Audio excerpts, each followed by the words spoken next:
delighted and honored to be able to present to you Dr. Seriade.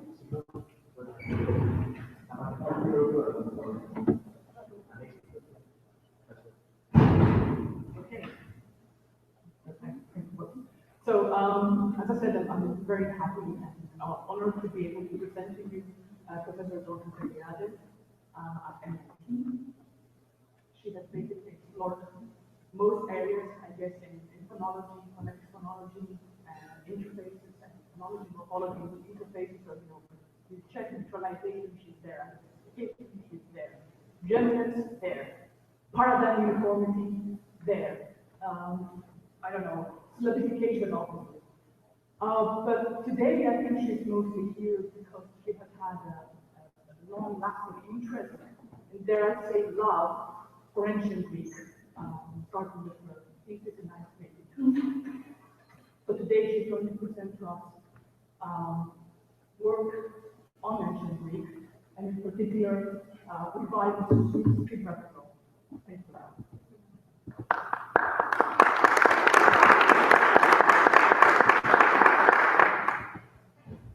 There's also the other microphone, maybe it's more rough. Yes. The acoustics in this room are very bad indeed, and I think especially when it's a small microphone. So please do make an effort to. It's on. Fine. Can you hear me? Yep. There is a handout right there, which is most of the data, but not all of the slides. So if you want the slides, I'm happy to send them. So the goal of this talk is to revive a discovery that Ferdinando Saussure made in 1884, and to explore its consequences for theoretical phonology. The discovery is about the philosophy of dimensional physics. Okay, so now let me begin with the theoretical background. In many different systems, there are references against sequences of adjacent stresses. When there are two of those in a row, so two stresses in a row, the relevant constraint mathematical theory is called star pi. And when there are more than two, it's called double pi. There are also references against sequences of stresses in a row. When there are two stresses in a row, the constraint is called star pi. When there are more than two, it's called extended pi. So this talk considers the I'm sorry, when you're not speaking into the microphone, am I the only person who has a problem? I'm sorry, I'm elderly and I tend to have difficulty. This is now, yes, it's good. Okay. Okay, so the talk is exploring the quantitative consequences or the quantitative counterparts of the two constraints I just introduced against sequences of stress syllables and sequences of stress syllables. Okay, so here, the quantitative business references. So we know that there exist quantitative meters in a small number of languages, but important ones, so Arabic, Persian, Sanskrit, Greek.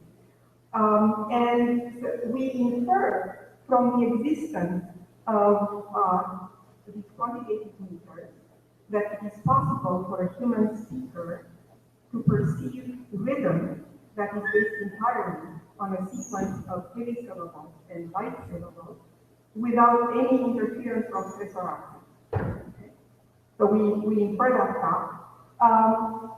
So now that raises the question, are there quantitative versions of the constraints clash and lapse, which are constraints on accent? So if such quantitative counterpart of clash and lapse exists, then the general constraints against clash and lapse would penalize simply sequences that lack any prominent modulation, whether that modulation is accentual prominent in the case of the standard clash and lapse constraint, or whether the modulation is in terms of durational prominence. Okay, so this is the question. Okay, so actually my chair today, Nina Kortucci, has brought in a previous session of the conference evidence to the effect that sequences of heavy syllables are disallowed. She calls that morphological polarity or quantitative polarity spaces, which are independent and structured. So in a certain number of languages, long vowels, short in the vicinity of heavy syllable.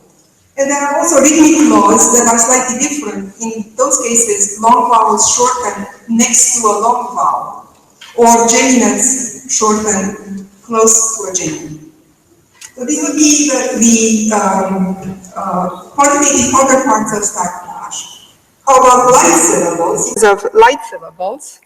So this would be the quantitative equivalent of star lapse, star light light. And perhaps we can find these in cases, in languages that lack any form of binary stress, where nonetheless a sequence of two lights in a row become a light followed by a heavy. Okay? So because the languages do not have binary stress, we cannot postulate a binary foot, but nonetheless, sequences of light light are disallowed. Okay. Okay, so now we move to a somewhat different, a more complex version of these constraints. These are constraints against triple heavies and triple lights. Triple heavies we'll see there is a little bit of evidence for, but against the constraint against triple lights is the constraint that Saussure discovered in 1884. And that is what I call the Tribrach law, Tribrach being the name of the Greek foot involving three lights. Okay. So before we go to Saussure, there are several reasons to believe that the constraints against triple heavies and triple lights were active, not necessarily in the phonology of spoken Greek, but in defining Greek meters. Okay. So using one of the most common Greek meters, the anapestic dimeter, we make the following observation. In an anapestic dimeter line, it is possible to replace an anapest by any sequence of four moras. Okay? So the anapest, light, light, heavy, can be replaced by a dactyl, or by a spondy, or by a proseluzmatic. Okay? However, okay, sorry, before we go to however, so the result of these replacements are the two anapestic lines that you see on the row underneath. So a dactyl, a spondy, an anapest, and another anapest, that's a fine anapestic dimeter, or a spondy, an anapest, a dactyl, and another spondy, those are fine. Okay. What almost never occurs in tragedy, and what is very rare in comedy as well, is the replacement of an anapest by a proseluzmatic. Notice that in the case of the anapest, there is no violation of star triple light, but in the case of the proseluzmatic, there is in fact such a violation. Okay. Similarly, any two anapests can be replaced by any two other four mora feet. So you can replace two anapests by an anapest and a dactyl, or by a spondy and a dactyl, and so forth. But it's not possible to replace two anapests by a dactyl and an anapest. And the reason for that, you can see that there, that in a dactyl followed by an anapest, you will have created not just a sequence of three lights in a row, but a sequence of four lights in a row. Okay. So a much more persuasive argument that constraints against sequences of identical quantity for two or three syllables in a row existed in the meters of Greek involved the definition of what is known as a periodic foot in Greek. Okay. So a periodic foot, in the definition of Wilhelm Koster, is a foot which can be repeated as a regular series, or the iamb, or the trochee. Now here is, based on Koster's thinking about this, a full set of conceivable Greek feet, counting 2 to 4 syllables. And you can create them by starting with Greek feet consisting of 2 syllables, the iamb, the trochee, the spondy, the pyrrhic. And then you add to those a light or a heavy, and that creates the middle column, the anapest, the cretic, the amphibrach, and so forth. And then to those results, you add, again, a light or a heavy, and that gives you the 4-syllable feet. Okay, so this is the space of possibility of all 2 to 4 syllable feet of Greek, of ancient Greek. Now, here are the actually attested ones, the ones that are attested as periodic. The ones that are attested as periodic feet are the ones that are left clear. The dark ones, either black or gray. The black ones are known not to be periodic. The gray ones are disputed.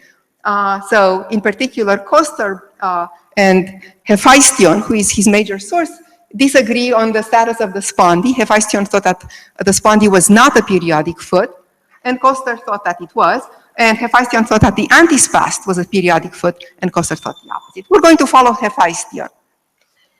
Okay. So these are then the difference between the periodic and the non-periodic feet. And we ask ourselves, what defines the set of periodic feet? What are the constraints that tell us that something is periodic? And I propose that an essential part of the account is the couple of two quantitative rhythmic constraints, star triple heavy and star triple light. And the proposal is that violations of these two constraints that are found either foot internally or across 2 feet of the same sort, cause a certain type of foot to be non-periodic. Okay? So then periodic foot don't violate either of those constraints, either in isolation or when concatenated to themselves. Right. So how are we going to show that? In this slide, the color is supposed to be red. I don't know if you see it as red where you are. We're looking at the set of feet that violate star triple heavy, either by themselves or in combination with a single foot. So just to be concrete, the critic, which consists of heavy, light, heavy, does not violate star triple heavy, either internally to the foot or when you add 2 feet of the same sort added to each other. And the critic is a periodic foot. The molasses violates star triple heavy clearly inside the foot and necessarily when it's added to itself. And then finally, the third epitrite, heavy, heavy, light, heavy, that does not violate star triple heavy foot internally, but when you add 2 third epitrites to each other, you get a violation. And that one is not periodic either. Okay? So this is the same exercise can be continued for all of the colored feet, and then that then explains why I've colored them in that way. We can do the same thing for feet that combined violate star triple light, either internally or in combination with themselves. So in this case, the examples are the anapest does not violate star triple light either internally to itself or when it is concatenated to itself, and the anapest is a periodic foot. The tribrach violates star triple light internally to the foot because you have the 3 lights inside of it, and of course necessarily when you add it one tribrach to another tribrach. And then finally the second pion, light, heavy, light, light, that has no violation of star triple light inside of the foot, but when you add 2 of them together, you get a violation. Okay, and the second pion is in fact non-periodic. Right. So here is the overall result. I have left as clear cells all of the periodic feet. And what you can see here is that most of the cells are either blue or red. That means most of the non-periodic feet either violate star triple heavy or star triple light, with only 2 exceptions, the amphibrach and the bacchic. Okay. So what we conclude from this is the following. No foot that violates either of those 2 quantitative rhythmic constraints, either internally or under self-concatenation, is a periodic foot in Greek meter. Okay, so then those 2 constraints represent necessary conditions for some foots to be periodic. Second, almost all of the non-periodic feet violate either one or the other. So those 2 constraints are almost sufficient conditions. Okay, and so therefore these are essential conditions in telling us what is a periodic foot in Greek. Okay. So here is a summary then. The existence of quantitative meters, as Greek has, suggests that a succession of long and short syllables is a form of rhythm, even in the absence of stress or accent. Right? Then from that fact, we have, and from the fact that there exist rhythmic constraints on stress, like clash and double clash, lapse and extended lapse, we have inferred that there might exist parallel constraints on quantity, star triple heavy or star double heavy, star triple light or star double light. Turns out that two of these constraints, star triple heavy, star triple light, are essential to understand Greek meter. Outside of the meter, they're of course sparsely attested. Okay, so this is now the point at which Saussure comes in. He's going to show us that at least one of those, star triple heavy, star triple light, is in fact essential not only for Greek meter, but also for Greek speech.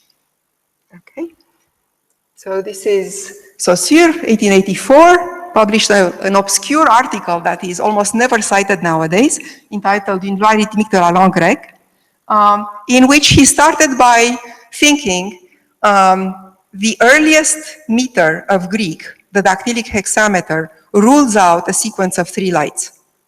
Okay. From this, he infers that this reflects an early rhythmic constraint on speech, which he called the Tribrach law, that is the law against the tribrachs, operating not only on the meter, but on the entire Greek lexicon, on the spoken language. So here is a translation of the little fragment that you have there.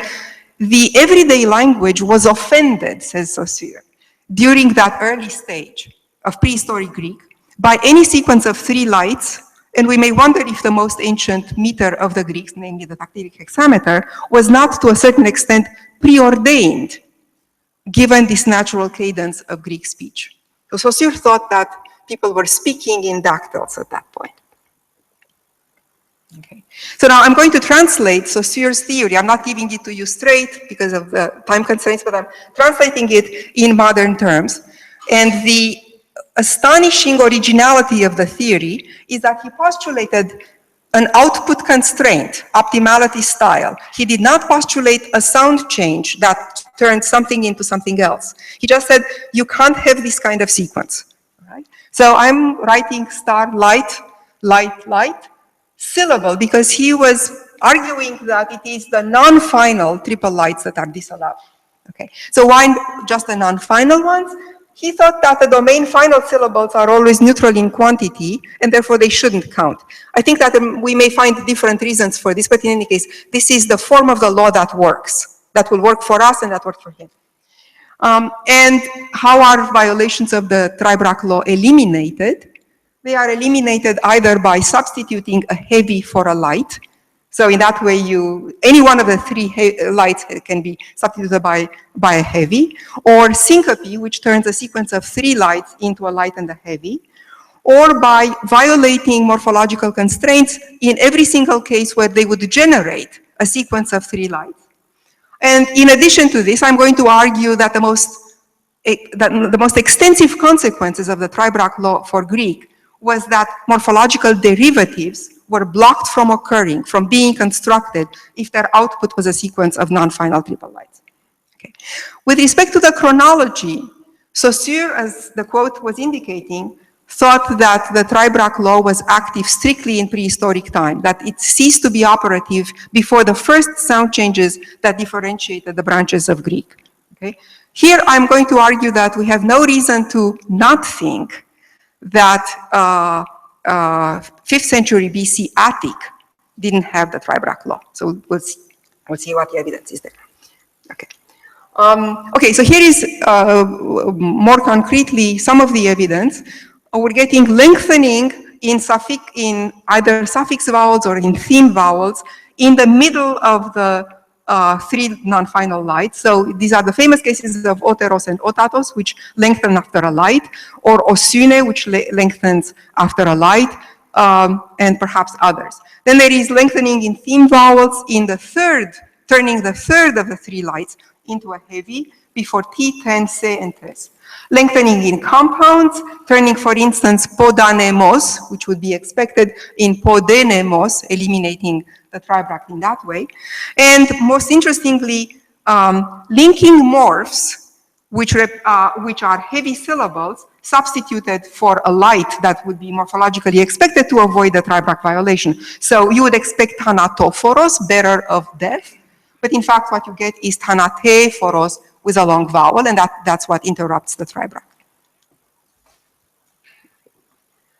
There is less good evidence for the Tribrach law that Saussure mentioned, but we will skip that because it was less good, and we're really interested here in how he was right, not in how he was wrong. So what follows now is a much closer look at the evidence that he was sketching. He was not really interested in making a solid argument. He was just pointing to data that was suggesting that. So we're looking at the evidence that Saussure was aware of, but in quantitative terms, we're looking at evidence that he was not aware of. And what makes this possible, unless you are a speaker of ancient Greek, is that there is the Perseus database, which allows us to search extensively and do counts. And the second point of difference between my outlook on this phenomenon and Saussure's is that I looked at the data expecting the Tribrach law to be obeyed at every point in the history of Greek. Of course, that wouldn't be true at some point, but by expecting the Tribrach law to be obeyed, I was focusing then on the reasons why it might not be obeyed in certain cases. And that, I think, revealed phenomena that were completely missed by Saussure, who expected the Tribrach law to be disobeyed because it was a prehistoric phenomenon. Okay, so we begin by looking at the cases in which the morphology is deviant, that is not legitimate, for the sake of avoiding violations of the Tribrach law. And the first case we're looking at are locatives like oikoi or koroi, placed in positions in compounds where you would not expect them to be. So normally case-marked nouns are prohibited as first elements of compounds in ancient Greek. So if you want to say someone who lives at home, you say oikobios rather than oikoibios, okay? But in certain cases, there exist inflectional endings that represent heavy syllables, which replace the short linking O to avoid sequences of non-final triple lights. So hododokos, which would be a triple light violation, is in fact repaired by putting hodoidokos, so watching on the road. That should be hododokos in the same way in which we have oikobios, but in fact what we are observing is hodoidokos with the locative that you would not normally expect there. So here is another example of this. So born in Delos, you would not expect a violation of the Tribrach law, given that Delos begins with a heavy syllable. So you can say Delogenes without violation of the Tribrach law, but Pylogenes with a short O, okay, is not possible, because that would be a violation of the Tribrach law. You have a sequence of 3 lights in non-final position, and lo and behold, we're getting Pylogenes with the locative in that position. Okay, so this is all, I mean, the thinking is Saussure's. Just the concrete data is a little bit new. So to explore this further, I mean, to actually give you the numbers, you know, what percentages satisfy and what percentages violate the Tribrach law in historical Greek. Here are the 2 most productive stems that could have a locative and could occur in the first member of a compound, hodoi in the locative on the road, and horoi in the dance, in the choir, in the dance, in the agora. Okay, so in the first column, top cell, you are seeing cases in which you could be getting a violation of the Tribrach law if you don't replace the short linking O by a locative. Turns out that of the relevant cases, 20 out of 30, so 2/3, replace that short O by a locative. Okay, so instead of choromanes, you get choroimanes as the majority response. On the right side, you see almost 30 forms in which the first syllable of the second member of the compound is heavy. In those cases, there is no danger of creating a Tribrach law violation through compounding.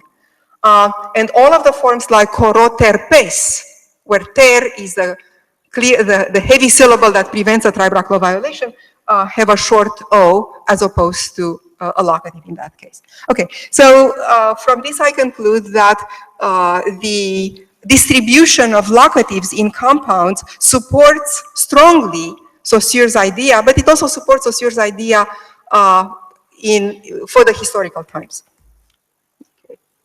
And it's possible to give an analysis here. There is a constraint, that's a Tribrach law, star triple light followed by a syllable. And then there is a constraint that prefers inflectional endings to be at the right edge of the prosodic word. So normally that constraint, that second constraint will be satisfied. But if the Tribrach law threatens to be violated, as in Koromanes, if you had Koromanes, you would have 3 lights before the final syllable, then you substitute the locative and you get light, heavy, light, as opposed to light, light, light. Okay. If you flip the ranking, you get the cases in which 1/3 of the cases in which the violations do occur. And now finally, if you look at the cases with a heavy syllable in the first position of the second member of the compound, so koroterpes, in that case, there is no danger that the Tribrach law will be violated, whether you substitute a locative or not. And since there is a constraint that doesn't want the locative to appear in the first member of the compound, koroiterpes is completely unattested, and we're only getting koroterpes. So under both rankings of the two constraints, we're getting the morphologically normal form. Okay. It's not just the compounds, but also forms like the suffix ten, which give rise to this kind of violation. So you're getting, if there is a heavy syllable in the stem before ten, then so either kuteroten or dodonaten, then that linking vowel is a short vowel, as one might expect morphologically. But if you have a sequence of lights in the first stem, then you substitute for the expected stem vowel the nominative singular, the vowel of the nominative singular. And then you get pierieten, ageleten, peraten, which spare you a violation of the Tribrach law. Okay. So now we're looking at the lengthening cases, which Saussure also mentioned and which are widely known. So this is the lengthening of short O before the comparative and the superlative adjectives of Greek. So if the Tribrach law operates, then what you would expect is to have a short O after a heavy stem syllable, because teros and tatos plus the short O will give you 2 lights, but the preceding heavy prevent you from violating the Tribrach law. But if you have a preceding light syllable right before the linking vowel, then you would expect the linking vowel to lengthen.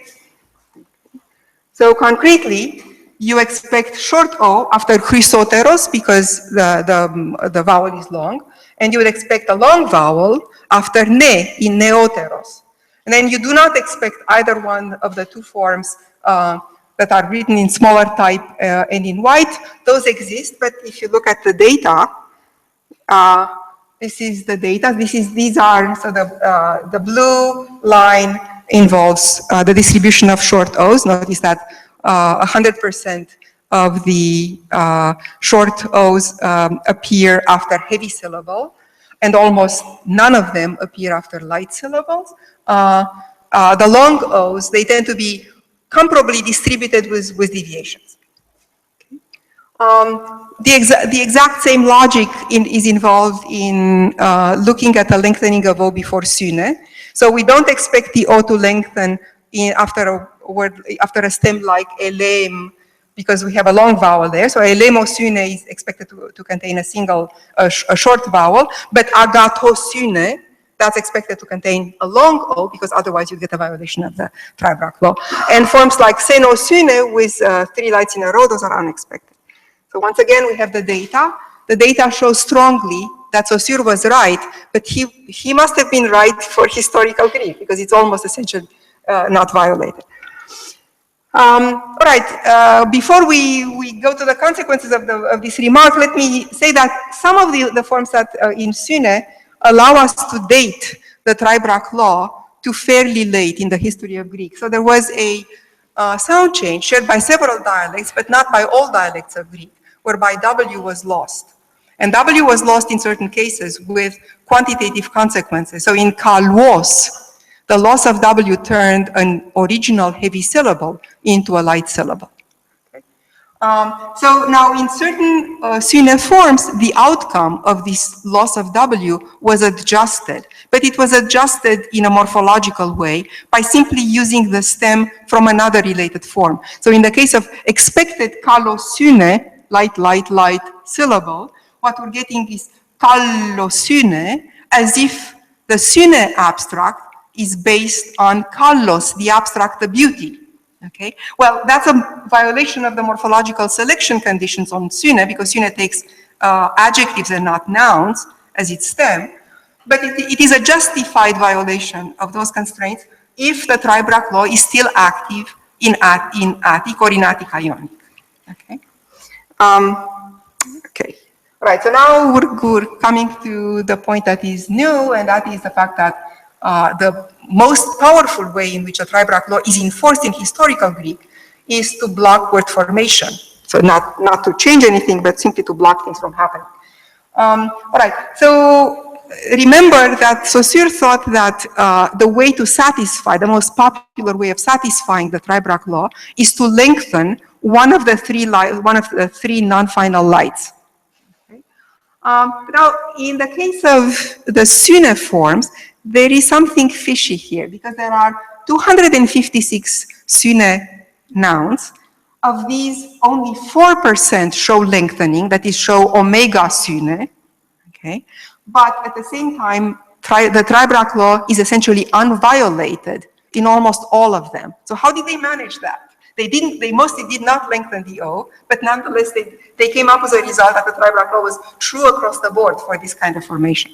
So I think what happened is that they simply inhibited suffixation of syne whenever that resulted in 3 lights in a row.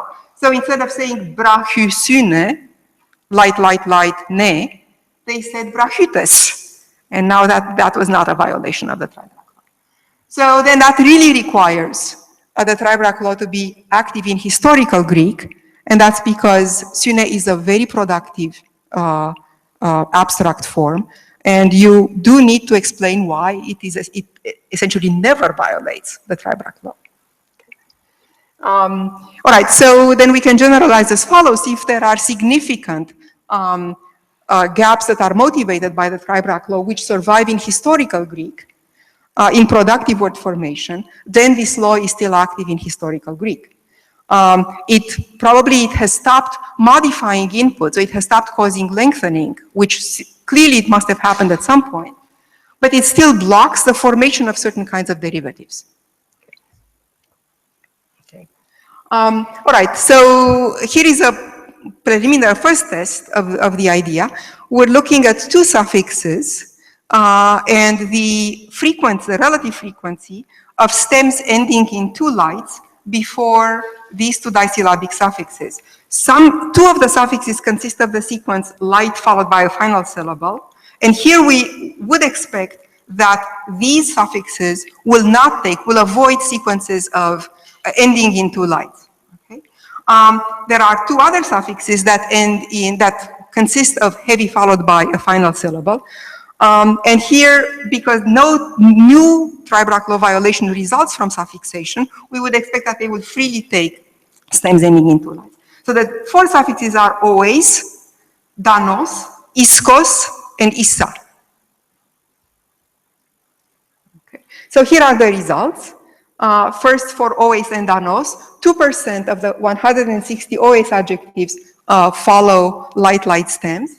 0% of danos followed light, light stems. By comparison, 36% of iskos followed light, light, and 56% of issa followed light, light. So there is a very clear, significant imbalance between the distribution of light, light stems after one versus the other, and that is predicted by the idea that the Tribrach law exists at this stage of Greek. And now, to end this talk, I'm going to look at a much more massive source of evidence for the continued survival of the Tribrach law in Greek. And these are the verbal compounds. I've added some non-verbal compounds into the mix because at some point the numbers were insufficient, but they are going to have generally the form that you see on the slide. So there's X stands for the first member of the compound. V1 stands for either the linking vowel or the last vowel of the first member of the compound. And the parting bracket consists of the second member of the compound, it's V2 is the first nucleus of that second member, and C sub 0 represents the 1 or 2 or 3 member onset cluster of that second member. So an example of this would be Patroctonos. Okay, this is an extremely productive compound type. We expect thousands of such forms. They're going to be fantastic evidence to check whether Saussure was right. These structures would be able to violate the Tribrach law depending on the length of V1 and V2. And if both of those are short, depending on the weight of the last syllable in X, the first member of the compound. And if X is short, then depending on the identity of the cluster at the beginning of the compound, we know that certain clusters will make the preceding vowel heavy. Okay, so here is, just to be completely clear on the logic of this investigation, we're looking at a case in which V1, which is either the linking vowel between the two compound members or the last vowel of the first member, is short. Okay, so then starting from the left top cell, we're looking at various circumstances under which a Tribrach law would be satisfied or would not be satisfied. So if X is heavy, as in a dophoros, okay, then the Tribrach law is satisfied because we're beginning heavy, light, light, and then then we run into the final syllable of the word. Then the second top cell, the Tribrach law is also satisfied if the first nucleus of the second member of the compound or the first syllable of the second member of the compound is heavy. So boropoios, poi is heavy, and therefore boropoios should be okay because it's light, light, heavy os, not a Tribrach. Then going down clockwise, the Tribrach law is also satisfied if V1 followed by the cluster that follows it is heavy. So hypoptonos, the oft part, that is heavy. So we expect that to be okay. And then the only case in which the Tribrach law is violated is if we have a light syllable in V2, a light syllable in V1, and a light syllable in X. In that case, as in polyphonos, we would expect a Tribrach law violation.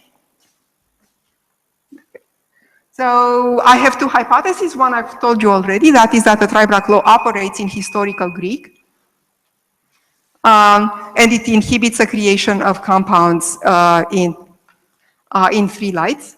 And that predicts under-attestation of the compounds that contain a Tribrach law violation relative to all of the others, that is the ones that contain heavy light os or light heavy os or heavy heavy. The second hypothesis, and this is, I'm introducing it now, it relates to a different part of my work, but it's going to be important here. All clusters at this stage are potentially heavy. So compounds whose second member begins with any cluster will allow the first compound members ending in light light. So no under-attestation is expected in such cases. We'll see the evidence in a second. Okay, so here are the specific predictions using some examples of particular shapes. So we would expect that tomos, after a sequence of two lights, should be under-attested relative to tomos after a sequence of heavy light, heavy, heavy, or light, heavy. We would also expect that tomos, after a sequence of two lights, should be under-attested compared to poios after a sequence of two lights. So those are the two consequences of the first hypothesis. And then for the second hypothesis, the consequence of that is that both light, light tropos and light, light scopos, these are two types of clusters that differ in their ability to make position, so-called in the meter of certain poets in Attic. My hypothesis is that those could be heavy through before both of those types of compounds should become probably frequent, and neither should be under-attested. Okay. So now looking at the data, this is a subset of the second members of the compounds that are of the form tomos. So they have a short vowel in their first syllable, and they have no cluster at the beginning of that member. So we expect that any first members ending in light light should be inhibited before these compounds. And these are second members, like poios, whose first syllable is a heavy syllable. We would expect that before these second members, you could have a sequence of light, light, because the result, light, light, heavy, would not violate the Tribrach law. And these are the results. I suggest that you look at the averages and then you can inspect the individual results. So the results represent a percentage of the compounds formed by each second member after a light-light sequence in the first member. Okay, so the numbers in parentheses are the total number of compounds created with the second member indicated.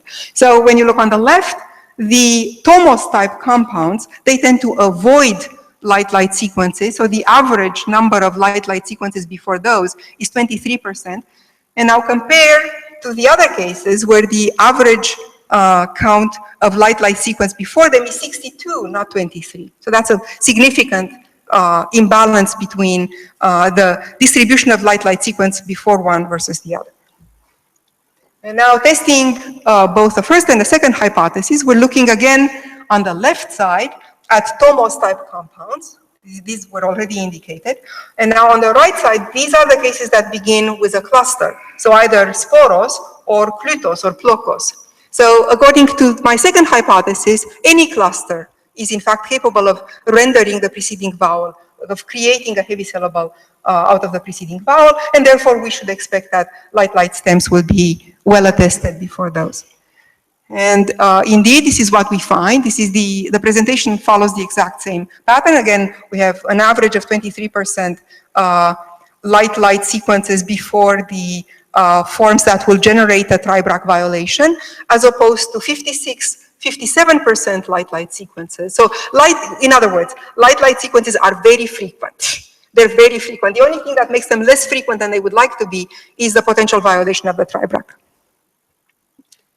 All right, so let's imagine what Saussure would be saying if he saw this data. So if the Tribrach law is inactive in historical Greek, then all of these asymmetries that I've just documented between Tomos type and Skopos type second members, or between Tomos and Poios, they must all be inherited from Proto-Greek, the point at which the Tribrach law was still active. But that can't be the case. The compounds are extremely productive. Most of them are nonce forms. So they couldn't have been inherited. So then the avoidance of the sequence light-light, compound boundary light syllable compounds, and of the derivatives that we saw before, this is a fact about historical Greek, and that suggests that the Tribrach law continues to be active then. All right, so since my time is 3 minutes, I will stop. Now, given that I've suggested to you that the Tribrach law is active in historical Greek, it is necessary to integrate it into the system of constraints of historical Greek.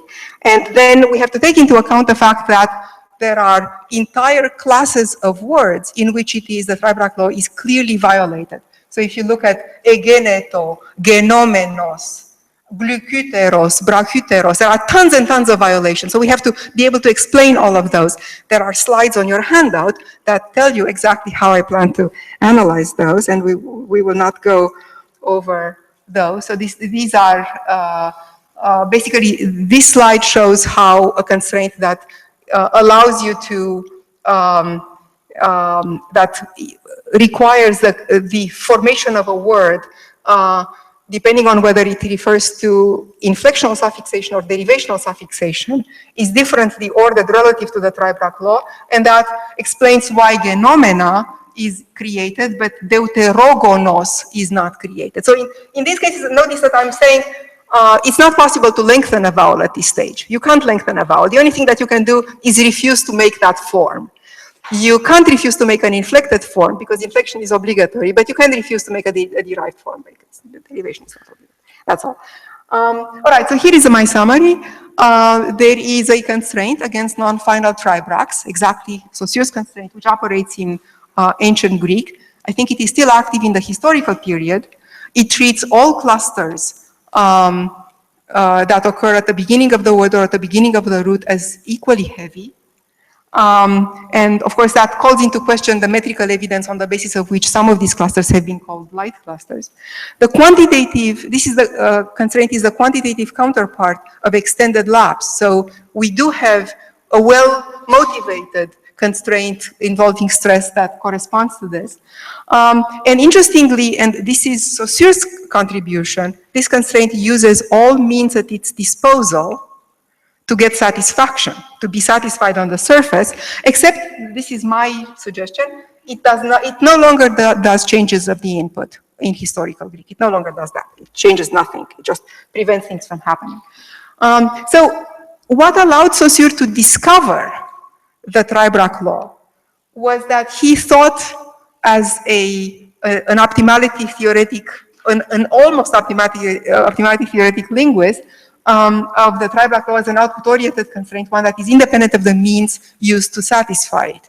Otherwise, he would never have discovered this is not a sound change. But he didn't discover everything about it, and what he didn't consider the evidence that the Tribrach law is active in historical Greek, I think because he assumed that any such constraint will have to be undominated. But of course, we know that constraints can be dominated, and once we make that assumption, then it is possible to discover the Tribrach law as it governs historical Greek and to actually integrate it within its grammar. Thank you.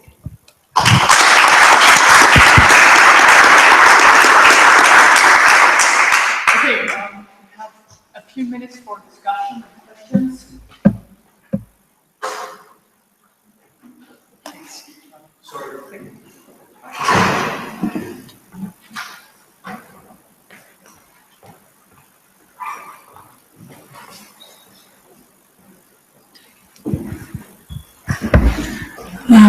I just wondered if you saw any development chronologically of the Tribrach law becoming less and less respected through the period you looked at. I see. So I confess I didn't look for, so I didn't separate the data into, let's say, the Homeric data, the Hesiod data, I didn't do that. I tended simply to ignore hapax forms or forms in Hesychius or forms that whose origin were not texts. But beyond that, I didn't. So doing this involved massive searches where every single form had to be coded for quantity. And at some point, I decided not to look too close. I mean, yes, it's important to look at two things. Number one, the period, which I haven't done. And number two, whether each individual form occurs multiple times or whether it is a hapax. If it is a hapax, then of course it's strong evidence that that form could not have been inherited from 2 millennia before. But I haven't done that work systematically. Okay. Thank you. Thank you. Other questions? I have a question about thank you for your talk, by the way. I learned a lot. I have a question about a later period, namely Demosthenes' oratory, where you have another variant of the Tribrach law and, of course, hiatus avoidance. And do you want to say anything about metrical constraints in prose that go over word boundaries? Yeah. This is very interesting. So I heard rumors about the Demosthenes avoidances, but I haven't looked at the data. And the unfortunate fact about this kind of work is that unless you gather your own corpus, you really don't. I mean, nobody has a way of gathering the data quantitatively in such a way that other people who want to test different hypotheses can use that same data. So no, I have nothing to say about Demosthenes. I do want to look at it. Thank you. Other questions? Can I ask something? Can you go to slide number 9?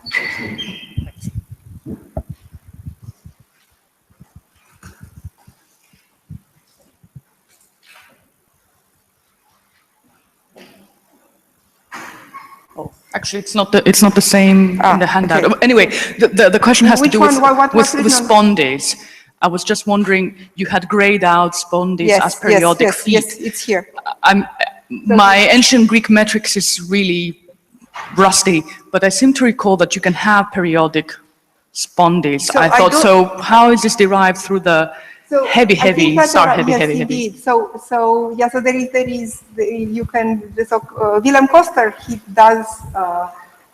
he is on the side of the spondees as periodic feet, because there are in fact poems that use spondees repeatedly. But those poems are peculiar poems. They're poems that are stylistically peculiar. In general, the spondee is just a substitution for either an anapest or a dactyl. And in that particular class of poems, these are the poems where you slowly put one heavy syllable after the other. So they are. So my sense is that Hephaestion was excluding them because they were stylistically peculiar relative to the body of the Greek meter. Right. And following that, is my impression correct that in meter, you have the star heavy, heavy, heavy, and you have the star light, light, light, but it's only the Tribrach law that is actually universal in the phonology of the language? That's correct. That's correct. Any ideas why this would evidence be, whatsoever you know, for the avoidance of three heavies or two heavies in a row?